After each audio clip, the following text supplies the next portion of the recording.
2047 English భాష. ఈ vision అంటే ఈ 2047 అనగానే చాలామందికి చంద్రబాబు నాయుడు విజన్ 220 గుర్తొస్తుంది. దానికి ఏమైనా సిమిలారిటీ ఉందా? నిజంగా ఈ విజన్ 47కి సంబంధించి నిజంగానే తెలంగాణ భవిష్యత్ అంతా మారబోతుందా? ఇంక ఇంగ్లీష్ ఒకటి జర్మనులకు రాదు, జపానులకు రాదు, చైనా వాళ్ళకు రాదు. ఇంగ్లీష్ వాడికి ఇంగ్లీష్ వచ్చు, కానీ చైనా దగ్గర మోకరిల్లు ఉన్నాడు. నిజంగానే వీళ్ళు పిఆర్ స్టంట్లు చేయబోయి ఏమన్నా వెటకారంగా బయటపడ్డారా? సో డీప్ డిస్కస్ చేద్దాం. మనతో ఉన్నారు పొలిటికల్ అనలిస్ట్ కేఎస్ గారు. నమస్తే. నమస్తే అమ్మా. చూస్తున్నారు జరుగుతున్నది బాగా పబ్లిసిటీ పిచ్చిలో కొట్టుకుపోతున్నారు అనుకోవాలా? అంటే ఫస్ట్ మనము ఈ గ్లోబల్ సమ్మిట్ గురించి మాట్లాడుకుందాం. లెక్కలు ఏం చేసిరు? 5 లక్షల కోట్ల పైచిలకు పెట్టుబడులు. మరి దావోస్కు పోయినప్పటివి 2 దఫాలుగా పోయినారు. అవి కలిపితే క్లోజ్ టు 8 లక్షల పెట్టుబడులు అంటున్నారు. ఇవన్నీ నిజంగానే కార్యరూపం దాలుస్తాయా, లేదు లెక్కల వరకే పరిమితమై ఉండే అవకాశం ఉందా? మరి చంద్రబాబు నాయుడిని పాపము ఇక్కడ మంత్రి పోయి, మన నల్గొండ జిల్లా మంత్రి పోయేసి 45 నిమిషాలు ఆయన్ని బాగా పొగిడి చంద్రబాబు విజన్ గురించి మాట్లాడి ప్రత్యేక విమానం వేసుకొని పోయి ఆహ్వానిస్తే చంద్రబాబు నాయుడు రాలేదు. ఇక్కడ ఇంత ప్రతిష్టాత్మకంగా గ్లోబల్ సమ్మిట్ పెడితే కనీసం కాంగ్రెస్ మిగతా రాష్ట్రాల్లో ఉన్న సీఎంలు రాలేదు. అగైన్ రాహుల్ గాంధీ రాలేదు, సోనియా గాంధీ రాలేదు, ప్రియాంక గాంధీ రాలేదు, మల్లికార్జున ఖర్గే. ఇంకేమనంటే మీరు ఫీల్ చేసి చెప్పాలి. ఇప్పుడు నేనైతే ఫస్ట్ చంద్రబాబు నాయుడు గారు రానందుకు రేవంత్ రెడ్డి గారికి కృతజ్ఞతలు చెప్తాను. ఎందుకంటే ఆకులు నాకే వాళ్ళ ఇంటికి మూతులు నాకే వాళ్ళు వచ్చినట్టు ఇటు నుంచి దొరికిన ఒక రియల్ ఎస్టేట్ కూడా ఆయన పట్టుకుని పోయింది. ఏదో 40 మంది 45 మంది అమెరికా నుంచి వస్తారని చెప్పి ఒకటి మాత్రం నేను చెప్పగలను. అలా తమిళ సినిమాల్లో ఒక పాట ఉంటుంది, వై దిస్ కొలవరి డి అనగానే ఇంగ్లీష్ అని వస్తుంది. అదొక్కసారి కనుక మనం ఆ సినిమాలో ఇంగ్లీష్ అని అన్న దగ్గర నాకైతే నేను రేవంత్ రెడ్డి గారికి జ్ఞాపకం వచ్చారు. ఇదేంటిది ఈయన ఇంగ్లీష్ గురించి అలా మా వెంకయ్యనాయుడు రిటైర్డ్ జడ్జి గారు అయిన రమణ గారు తెగ బాధపడిపోతుంటారు.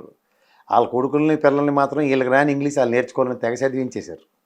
కానీ వీళ్ళు మాత్రం ఎప్పుడు జీవితంలో ఇంగ్లీష్ మాట్లాడిన వాళ్ళకి ఒక కడుపులో వెళ్తుంటుంది. చిరంజీవి గారు చూడు, ఎప్పుడైనా ఇంగ్లీష్ పదం ఏమైనా మాట్లాడేటంటే దాన్ని తెలుగులో అర్థం చెప్పేదాకా నిద్రపోడు.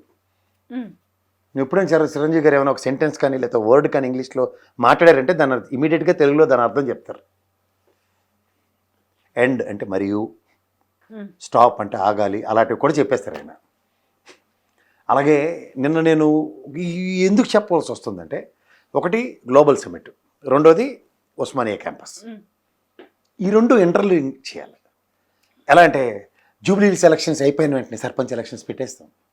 ఆ ఫోర్స్తో మొత్తం రాష్ట్రం వైబ్రేషన్స్ అన్నీ మైక్ టెస్టింగ్ 1, 2, 3 టైప్లో చెక్ చేయొచ్చు.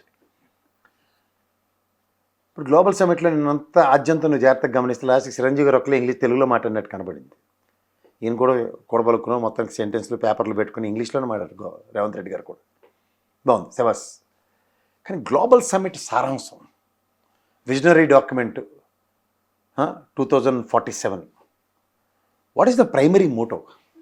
ఇప్పుడు విజన్ 2020 అని మొదలెట్టారు చంద్రబాబు నాయుడు గారు. ఈ 20 years ఫలితాలు మనం ఇక్కడ తెలంగాణలో విస్తృత స్థాయిలో మనం దాని రిటర్న్స్ అనుకో, లేదంటే దాని ప్రకారం తదనంతర ముఖ్యమంత్రులు ఇంప్లిమెంట్ చేసేదాన్ని. మీ తర్వాత ఎవరు దిక్కు దీనికి? ప్రధానంగా ఆ డాక్యుమెంట్ శాంచుటీ అనుకుంటే 2020 విజనరీ డాక్యుమెంట్ అని వాళ్ళు చెప్పుకోవడానికి మాత్రమే పరిమితమైంది. కానీ ఎగ్జిక్యూషన్ అంతా ఒక హైదరాబాద్ భౌగోళిక స్థితిగతుల్లో రాజశేఖర రెడ్డి గారు కానీ, లేదంటే తదనంతర కేసీఆర్ గారు మనకి రాష్ట్ర విభజన తర్వాత కానీ దీన్ని డంకా పలాస్గా పరుగు అందించుకోవడానికి ప్రయత్నించిన దాంట్లో 2 లక్షల కోట్ల పైచిలక ఐటీ ఉత్పాదకతని పెంచే సామర్థ్యాన్ని వాళ్ళు తయారు చేసి పెట్టారు. ఇప్పుడు మీ విజనరీ డాక్యుమెంట్లో ఏ రంగాల్ని మీరు ఎంఫసైజ్ చేస్తూ రెవెన్యూ జనరేషన్ మోడల్కి టర్న్అవుట్ చేస్తారంటే, లాస్ట్కి చూడండి సినిమా కబుర్లు చెప్పుకోవడానికి కూర్చోపెట్టినట్టు ఈ సినిమా యాక్టర్ మీకు ఫస్ట్ మీ వెనకాతలు నాగార్జున నడుచుకొచ్చినప్పుడు ఆ కల్లీలాలు చేసుకుని ఆయన దగ్గర మంచి బట్టలు ఉంటాయి, కానీ దైద్రవ నారాయణ అన్నట్టు ఆ బట్టలు వేసుకుని వచ్చాడు చూడండి. అది మంచి బట్టలు వేసుకుంటాడు ఆయన, అక్కడ దొరికే అలుగోట్లు వేసుకుని వచ్చాడు ఆయన. వస్తే ఆ రోబో సెకండ్ ఇవ్వకపోవడం, అక్కడి నుంచే మనకి మొదల్లోనే చూడండి తుస్తుమంటారు దీపాల టాప్ మన పెద్ద బాంబు పేలుతుంది అనుకున్న దగ్గర అని వెళ్ళిపోయినట్టు అయిపోయింది. సో దాని కంటిన్యూషన్ ఆయనకు కూడా ఇష్టం ఉండి వచ్చి ఉంటాడు. ఎందుకంటే ఇంకేం కూలుస్తారో అనే భయము కూడా లోపల ఉండుంటది ఆయనకి. మరా ఎందుకు పోతే ఈ సినిమా వాళ్ళకి నీకు చెప్తున్నాను కదా, సినిమా వాళ్ళు మాత్రం సక్సెస్ అయింది. ఎందుకు చెప్పినా వాళ్ళు అప్పనంగా ల్యాండ్లు ఎత్తినాక మాత్రం వస్తారు గవర్నమెంట్ లీడర్. ఇప్పుడు పెట్టి ఉద్దేశం లేదన్నా సరే అప్పనంగా ల్యాండ్ వస్తుందంటే వాళ్ళకి విజన్ ఉంటుంది, బ్రహ్మాండమైన విజన్. అదైతే సక్సెస్ అని చెప్పొచ్చు. తుంటి కొడితే పొలరాలేని జలీనే గారును ఆ రితీష్ దేశ్ముఖ్ గారు ఎందుకు మనకి? పోనీ వీళ్ళిద్దరూ ఒకటైతే ఈ ఏడాది నుంచో ఇప్పుడు మన పివి సింధు గారిని తీసుకొచ్చారు. ఆ అమ్మాయి ఆంధ్రప్రదేశ్లో డిప్యూటీ కలెక్టర్ స్థాయిలో ఉంది ఆవిడ. ఆంధ్రప్రదేశ్ గవర్నమెంట్ దీంట్లో కన్సిడరేషన్స్ ఉన్నప్పుడు అంటే ఇక్కడ ల్యాండ్ ఇస్తే ఆమె మళ్ళీ మరికొంతమందిని బ్యాడ్మింటన్స్ తయారు చేస్తారు. ఆల్రెడీ గోపీచంద్ గారితో అవుతుంది కదా, ఆయన ఎందుకు పెళ్ళే? గోపీచంద్ గారు ఇక్కడ ఉన్నారు కదా ఆల్రెడీ. అలాంటిది ఇంకో క్యాంప్. నాకు నిన్న అర్థం కాలేదు, జెనీలి అని హైలైట్ కావడం కూడా ఒక అంశం. ఎందుకంటే మన మంత్రి, మన ఏమంటారు ప్రియతమ మంత్రివర్యులు ఆయన కోమటిరెడ్డి గారు. కోమటిరెడ్డి గారు నేను 30 ఏళ్ళకి సినిమా కాదు ఆయన ఏ శాఖ నాకు కరెక్ట్ చెప్పాము ఎప్పటికైనా ప్లీజ్. నాకు చాలా నాకు ఫస్ట్ టైం జీవితంలో కన్ఫ్యూజన్ అంటే నాకు ఫస్ట్ టైం చూశాను. గ్లోబల్ సమిట్ ముందు ఐటీ శాఖ మంత్రి అన్నాడు ఆయన, ఐటీ తర్వాత ఏవియేషన్ మినిస్టర్ ఏపీకి ఆయన ఉన్నాడు కదా. నాకైతే రామ్మోహన్ నాయుడు గారు కూడా ఆఫ్ కోట్ వేసుకుంటారు, ఈయన కూడా ఆఫ్ కోట్ వేసినందుకు రామ్మోహన్ నాయుడు అయిపోయారని డౌట్ వచ్చింది నాకు. ఏటేటో శాఖలు ఆయనకి చెప్పుకొని చెప్తే నాకు తెలిసి ఆ జలీనియాకే అర్థమై ఉంటుంది. 30 ఏళ్ళ నుంచి నీ సినిమాలు చూస్తున్నా అన్నాడు, నువ్వు నాకు తెలుసు. వద్దులేమ్మా, నేను అందుకే చెప్తాను, ఇది గ్లోబల్ సమిటా సినిమా వాళ్ళ సమిటా చెప్పాను ఫస్ట్. కానీ ఇక్కడ చిరంజీవి మాట్లాడుతూ తెలుగులోనే మాట్లాడిండు, నన్ను బట్టి విక్రమార్క శ్రీధర్ బాబు వాళ్ళు వచ్చే సమయానికి నేను ఏ పొజిషన్లో ఉన్నాను అంటే నేను అమ్మాయి బాత్రూంలోకి వచ్చి పిలిచారంటే కదమ్మా, కాదు ఏ పొజిషన్లో ఉన్నాను అని మాకేటది కాదు. నాకు అర్థం కాని విషయం. ఈ తెలుగు మాట్లాడే వాళ్ళకి కూడా భాష మీద పట్టుకోలేకపోతుండ్రా. నాకు ఏ పొజిషన్లో ఉన్నానని చెప్పడం ఏంటి? ఆయన కూడా నేను ఆయన ఏమన్నాడు, అమ్మాయితో డాన్స్ చేస్తున్నా అంటే ఆయన చెప్పిన కన్వర్జేషన్ ఏంటంటే, ఈయన కూడా ఎక్కడ స్టూడియోకి పోతారా, ఎక్కడ పోయి ఇన్విటేషన్ ఇవ్వడానికి ఎవరికైనా ఇంటికి వెళ్ళి పిలుస్తారు, లేదా ఆయన ఆఫీస్కి వెళ్ళి పిలుస్తారు. మరి ఇది ఎంత టూ మచ్ ఎగ్జాగరేషన్లో కనపట్లే మీకు? లేదా రేవంత్ రెడ్డి గారు ఒక ఇన్విటేషన్ చిరంజీవి గారికి కూడా పంపించండి అంటారు గ్లోబల్ సమిట్కి అనుకోండి, ఆయన ఎక్కడుంటే అక్కడ తీసుకెళ్ళి ఇవ్వండి అని అవడం చెప్తాడే. నీకు ఎక్కడే పాయింట్లు నేను చెప్తున్నాను, ఎందుకు సెన్సిటిబిలిటీని ఎందుకు కోల్పోతున్నారు అన్న విషయం జాగ్రత్తగా గమనించు. Is there any mean on it? Work ప్లేస్లో ఎవడన్నా ఇన్విటేషన్ ఇస్తాడు, నీ పెళ్లి కార్డు తీసుకెళ్ళి షూటింగ్ అవుతుంటే తలుపుకుంటే ఎవరైనా తీసుకొచ్చి వెడ్డింగ్ కార్డు ఇస్తారో చెప్పు? అంటే ఆయన వర్క్ ప్లేస్లో ఉన్నాడు అనేసి, అంటే ఆయన వర్క్ హాలిక్, వర్క్ డెడికేషన్ అనేది ఎలివేషన్, మళ్ళీ అది ఎలివేషన్. ఇక్కడ నేను మళ్ళీ అన్నమాట బట్టి విక్రమార్క గారు పిలిచారు, శభాష్, ఆయన స్థాయికి బ్రహ్మాండంగా గ్లోబల్ సమిట్ వచ్చినా అని చెప్పిండు. అంటే రేవంత్ రెడ్డి పిలిస్తే రాలేదని అర్థం. అది నాగార్జునకు కూడా వర్తిస్తుందా? Try to read in between the lines.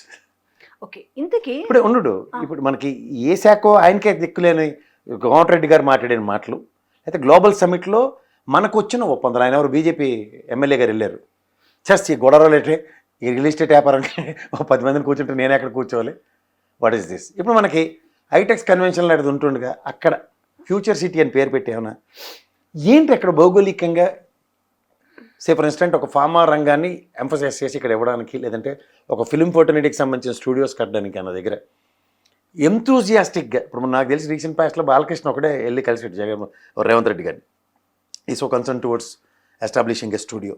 అలా నాకు తెలిసి ఇక్కడికి వెళ్ళిన అల్లు అరవింద్ గారు కానీ, అయితే సురేష్ బాబు గారు కానీ, నాగార్జున కానీ, చిరంజీవి గారు కానీ, వీళ్ళెవరూ అంత ఎంతూజియాజం ఎక్కడ చూపించిన ఉదంతాలు కూడా మనకు లేవు. అంత ఎంతూజియాజం చూపించిన బాలకృష్ణ ఎందుకు వెళ్ళే?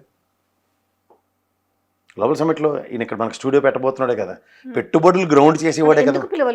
పిలిచినా రాలేదో, పిలిస్తే వచ్చాడు, అఖండ సినిమా రిలీజ్ అవుదని అలిగినట్టుకున్నాడు. ఈయన విలువలేదని బాబు రాలేదా? ఇది ఒకటి కూడా నాకు కొంచెం కాదు ఇక్కడ వై ఐఎమ్ టెల్లింగ్, ఇప్పుడు చీఫ్ మినిస్టర్స్ అందరిది తర్వాత డిస్కస్ చేస్తున్నాం. ఇక్కడ మనకి పనికొచ్చినది కావాలా, పనికిరాంది కావాలా?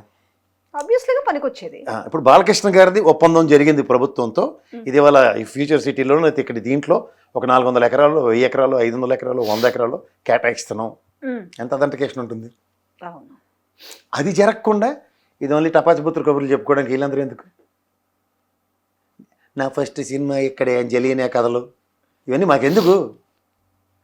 ఇదే శివాజీ సినిమాలో చూడు, పరిచయాలు పెంచుకోవడానికి అవతల ఇంటికి వెళ్తాం, హీరోయిన్ మీద కడుపు మంటతో ఎదురింటి వాడికి ఇంటికి వెళ్ళినట్టుగా ఉంది. ఇప్పుడు మనకి ఫర్ ఇన్స్టెంట్ అజరుద్దీన్ గారు ఉన్నారు, ఇండియన్ క్యాప్టెన్. ఆయన ఈ క్రికెట్ అనేది ప్రమోషన్లో ఇక్కడ ఒక బ్యూటిఫుల్ ఇంటర్నేషనల్ స్టేడియం కట్టబోతున్నాం, ఉప్పల్ స్టేడియంకి ధీటుగా. చెప్పండి పర్లేదు. వివిఎస్ లక్ష్మణ్ గారిని అజరుద్దీన్ గారిని కూర్చోపెట్టి ఆ విధమైన స్టేట్మెంట్ ఉందనుకోండి, ఎస్ స్పోర్ట్స్ సిటీ ఇక్కడ దీన్ని ఇలా డెవలప్ చేయబోతున్నాం, ఫ్యూచరిస్టిక్ ప్రాస్పెక్టివ్స్లో ఒక క్రికెట్ స్టేడియం వస్తుంది. ఎందుకంటే T20లు హైయెస్ట్ IPL మ్యాచ్లు జరుగుతున్న దగ్గర వేదికలు కరువు అవుతున్నాయి. హైదరాబాద్ ఒక వేదిక క్రియేట్ అవుతుంది. ఇలాంటి ఇన్నోవేషన్స్ ఏమైనా కనబడ్డాయి నీకు? ఇప్పుడు ఈ ఒప్పందాలు అన్నవి ఈ మధ్యన ఎగ్జిబిషన్ స్టార్ట్ చేశాను చంద్రబాబు నాయుడు గారు. ఎంతమందికి తెలుసో తెలీదో నాకు తెలియక అడుగుతున్నాను. CAI సమిట్లు 3 పెట్టారు ఆంధ్రప్రదేశ్లో 14 నుంచి 19 మధ్యలో. 19 నుంచి 24 మధ్యలో జగన్మోహన్ రెడ్డి గారు ఒక సమిట్. ఓవరాల్గా 3వ 4వ దావోస్ పర్యటనలు. టోటల్ ఇన్వెస్ట్మెంట్స్ ఎన్ని వచ్చాయి తెలుసామో ఒప్పందాలు పెట్టుకున్నవి మనకి భారతదేశం తరఫున ఉన్న ఆంధ్రప్రదేశ్ రాష్ట్రానికి. మొన్న సమిట్ 13,50,000 ఎంత అని చెప్తున్నారు చంద్రబాబు గారు. వీటితో కలిపితే దగ్గర 48 లక్షల కోట్ల ఒప్పందాలు జరిగి ఉన్నాయి. ఎన్ని లక్షల కోట్లు? 48 lakhs crores. ఇంప్లిమెంటేషన్ నీకు లెక్కలు చెప్తాను, గాబరపడిపోకు. ఇన్ని బేగాలు పోయిన చంద్రబాబు నాయుడు గారు 14 నుంచి 19 దాకా 3-4 CAI సమిట్లు పెట్టిన ఆయనకి గ్రౌండ్ అయినవి ఎంత తెలుసా? 34,896 కోట్లు మాత్రమే గ్రౌండ్ అయ్యి. నెక్స్ట్ 13,50,000 కోట్లు పెట్టుబడులు పెట్టిన పాత 33 లక్షల కోట్ల పెట్టుబడులతో కలిపితే 19,50,000 కోట్లు చంద్రబాబు గారి ఆయనలో ఒప్పందాలతో కలిపితే జగన్మోహన్ రెడ్డి గారి ఆయనలో గ్రౌండ్ అయినవి 1,05,000 కోట్లు. అంటే టోటల్ ఉదాహరణకి మనం 24వ సంవత్సరంకి అంటే 10 సంవత్సరాల ఆంధ్రప్రదేశ్లో పెట్టుబడులు 33 లక్షల కోట్ల ఒప్పందాలు చేసుకుని ఉన్న ఆంధ్రప్రదేశ్కి గ్రౌండ్ అయినవి ఎంత తెలుసామా? 1,47,000 కోట్లు మాత్రమే. అంటే నాట్ ఈవెన్ 5%. ఇప్పుడు ఈ కెపాసిటీలో మీరు చేసుకున్న ఒప్పందాలు ఎలాంటి వాళ్ళతో అంటే నాకు తెలిసి ఒక ఒప్పందం వాడు ఒక జూలైలోనే ఎప్పుడు అనుకుంటాను కంపెనీ స్టార్ట్ చేసాడు 10 లక్షల అధికృత మూలధనంతో.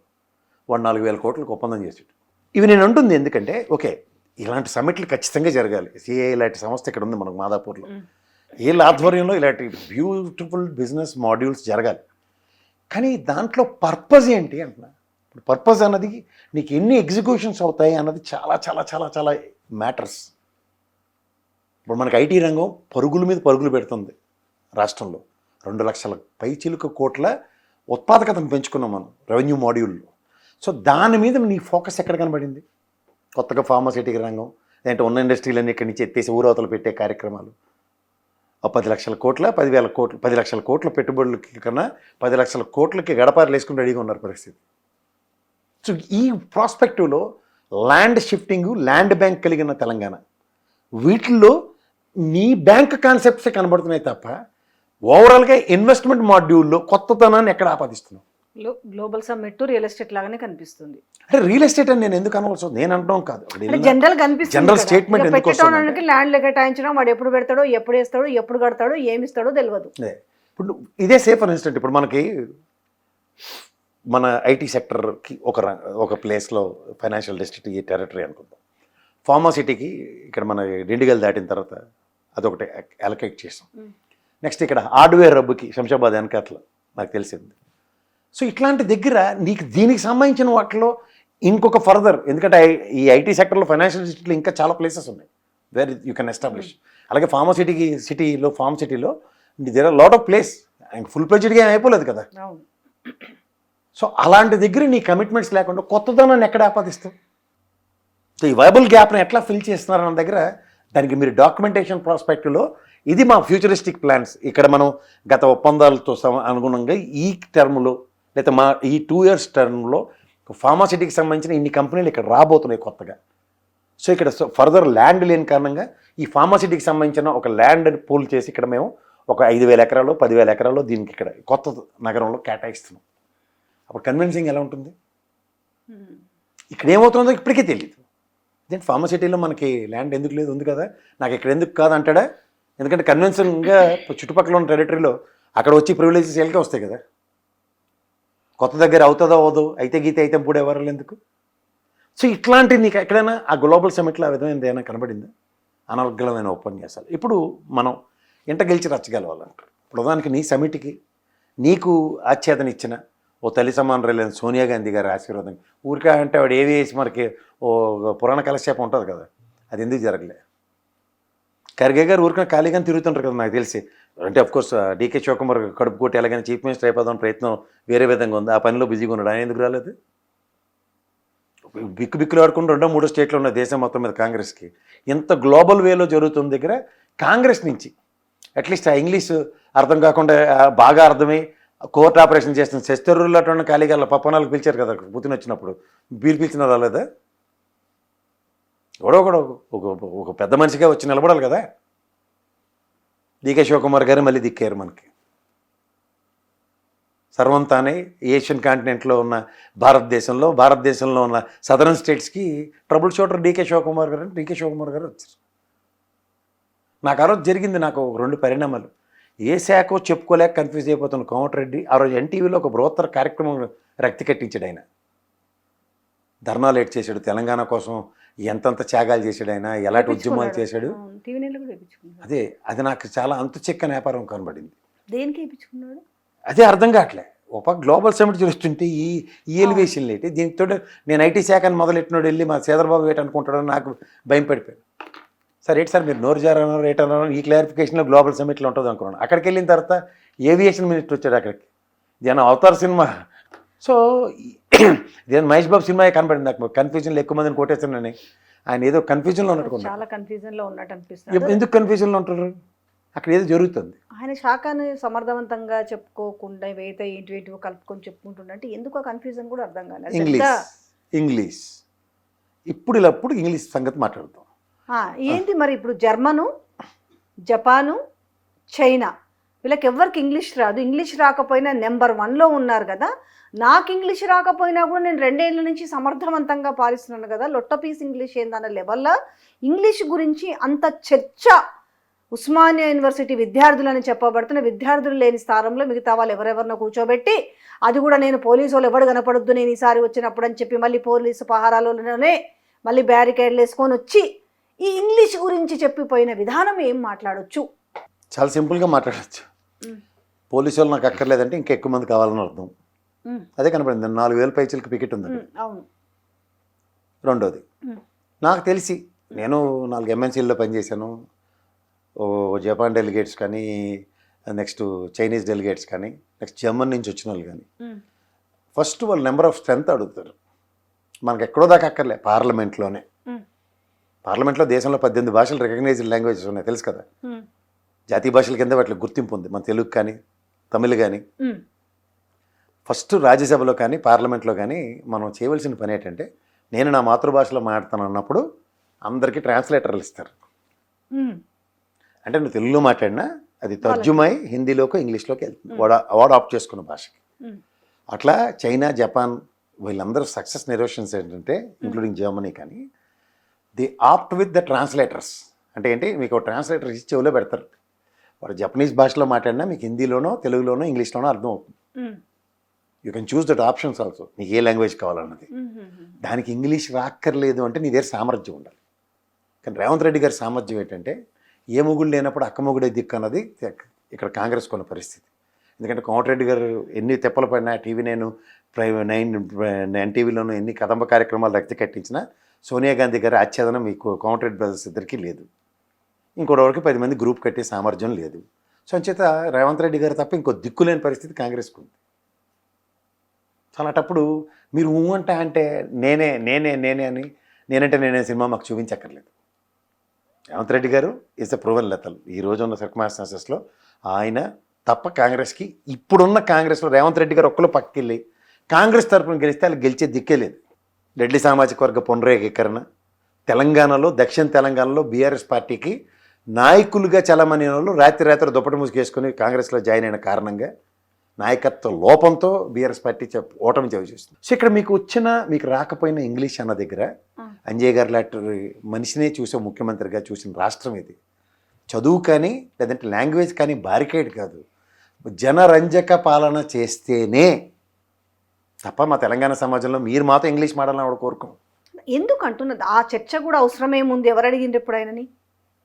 ఇప్పుడు మన లోపాన్ని అవతలోడు ఎత్తి చూపించక మునిపే మనమే దాని మీద ఒక సింప్లిఫైడ్ నోట్లో దాన్ని హ్యూమిలియేషన్కి దారి చేసి ఇలా మాట్లాడామనుకో. ఎందుకంటే కేటీఆర్ ఒక అనర్గళంగా ఇంగ్లీష్ మాట్లాడగలరు. సో ఆయనతో కన్నా ఇప్పుడు ఇద్దరికి పోలికి దేనితోను మాజీ ముఖ్యమంత్రి అయిన కేసీఆర్ గారితో రేవంత్ రెడ్డి గారు పోల్చుకుంటే సందర్భం అనుకుంటాను నేను. కానీ ఎంతసేపు వెళ్ళి చూపించి కేటీఆర్ గారితో పోల్చుకుంటే అంటే నా స్టేచర్ కూడా ఇంతేనేమో, నేను అనవసరంగా అక్కడ పోల్చుకోవద్దు అనేసి. అంటే వర్కింగ్ ప్రెసిడెంట్గా స్టార్ట్ అయిన మీ కాంగ్రెస్ ప్రస్థానంలో పీసీసీ అధ్యక్షుడు అయిన విషయం మర్చిపోయి, ముఖ్యమంత్రి అయిన విషయం మర్చిపోయి, నేను ఇంకా వర్కింగ్ ప్రెసిడెంట్ అని, ఇక్కడ ఉన్న వర్కింగ్ ప్రెసిడెంట్ అని అర్థం చేసుకుంటానంటే, నీకు ఇంగ్లీష్ వచ్చు, నాకు రాదు, కానీ నేను ముఖ్యమంత్రి అని ఇలాంటి ఎలివేషన్లోనే గాబరపడుతుంటే మనం ఏంటి చేస్తాం దానికి? కానీ ఆ మాట నిన్న వెళ్ళింది ఉస్మానియా యూనివర్సిటీ, ఒక విశ్వవిద్యాలయానికి వెళ్ళిండ్రు. అంటే ఆడికి వెళ్ళేసి అంటే ఈ ఇంగ్లీష్ గురించి అనే చర్చ, అంటే అమెరికా ఇంగ్లీష్ ఓడిదే కానీ ఇంగ్లీషు బాగా మాట్లాడతారు కానీ చైనా దగ్గర మోకరిల్లుంది అనే మాట కూడా ఇక్కడ భాష కాదు కదా అని అంటున్నా నేను, ఇంపార్టెంట్ అనేది. దాని గురించి చర్చ నిన్న నాకైతే అంత పెద్దగా ఇంపార్టెంట్ థింగ్ అని అనిపించాలి, అన్నెసెసరీ థింగ్ అనిపించింది. ఇప్పుడు మీరు వెళ్ళిన పర్పస్ ఏంటంటే, గత ముఖ్యమంత్రులు ఎవరే ఉస్మానియా క్యాంపస్కి వెళ్ళలేపారు, నేను వెళ్ళానని ఇంకొక ఎలివేషన్కి వెళ్ళారు. వెళ్ళి ఏడ్ చేశారు అక్కడ ఆ హాస్టల్ క్యాంపస్లో. మీరు చెప్పిన 1000 కోట్లు ఏమైనా అక్కడ గ్రౌండ్ అయిపోయాయి? జియోకే పరిమితం అయింది కదా. ఏమైనా డబ్బులు ఇచ్చారా అక్కడ? క్యాంపస్లో ఏమైనా కొత్త బిల్డింగ్లు ఏమైనా రిబ్బన్ కటింగ్కి వెళ్ళారా? మొన్న పునాదరాయికి వెళ్ళారు రూపాయలు, మళ్ళీ నేను వెళ్ళారు. ఇంగ్లీష్ భాష ఔన్నత్యమైన ఇంగ్లీష్ భాషా దినోత్సవాలు జరుగుతున్నాయి క్యాంపస్లో. నేను దేనికి వెళ్ళినట్టు? పహారా పెట్టుకుంటే ఏ ముఖ్యమంత్రి అని వెళ్తాడు? పహారా లేకుండా అసలు క్యాంపస్కి మీరు వెళ్ళిన పర్పస్ ఏంటి? 1000 కోట్లు ఇవ్వడానికి ఇచ్చారా? జీవో రిలీజ్ చేసి. జీవో రిలీజ్ చేశారు. జీవో రిలీజ్ చేస్తే డబ్బులు వచ్చినట్ట. ఓకే, జీవో ప్రకారం డబ్బులు వస్తున్నాయి, వచ్చాయి. ఎప్పటికి అది కార్యాచరణ అవుతుంది? మీ 3 years టర్మే కదా. అది చెప్పలే. మరి దానికి విజనరీ డాక్యుమెంట్ అని 2047 రెడీ చేశారు కదా మాకు, బృహత్తర ప్రణాళిక. అలా ఈ 1000 కోట్లకి ఒక కార్యాచరణ ఈ సంవత్సర పాలనో లేకపోతే 10 రోజులు, నెలల్లో, 3 నెలల్లో మాకు మాస్టర్ ప్లాన్ ఇవ్వాలి కదా. అదే కదా నేను అంటుంది. రాజకీయ ఉపన్యాసాలు, రాజకీయ భాషలు, అక్కడ ఉన్న సమస్యల మీద సొల్యూషన్ ప్రాస్పెక్ట్లో ముందుకెళ్దాం అన్న దగ్గర ఎక్కడుంది? గ్లోబల్ సమ్మిట్కి మంత్రి పోయి 45 నిమిషాలు మాట్లాడి, ప్రత్యేకంగా స్పెషల్ ఫ్లైట్ వేసుకొని వెళ్ళినా కూడా, చాపర్ వేసుకొని వెళ్ళినా కూడా ఎందుకు రాలేదు అనేది. ఎవరు రాలేదమ్మా. వాళ్ళు ఇప్పుడు ఏ స్టేట్కి ఆ స్టేట్, ఇప్పుడు గ్లోబల్ సమ్మిట్లో నేషనల్ వైడ్ గ్లోబల్ సమ్మిట్ ప్రధానమంత్రి గారి ఆధ్వర్యంలో జరుగుతుందంటే అందరు రాష్ట్ర ముఖ్యమంత్రులు నోరు మూసుకొని వెళ్తారు. It is a competitive world కదా. ఇద్దరు కొంచెము అవినాభావ సంబంధాలు కూడా ఉన్నాయి కదా, అందుకని. నాకు తెలిసి కోమటిరెడ్డి గారిని పంపించిన, మీరు రావద్దు సార్ అని చెప్పడానికే పంపించుంటారు. ఇన్విటేషన్ ఇస్తున్నాం కానీ మీరు రావద్దని. మరోడి చాయ్ లా నా అంటాడు. చూసావు ఎప్పుడన్నా? అలాగే మీరు ఇన్విటేషన్ ఇచ్చి వద్దన్నట్టుగానే ఉండాలి.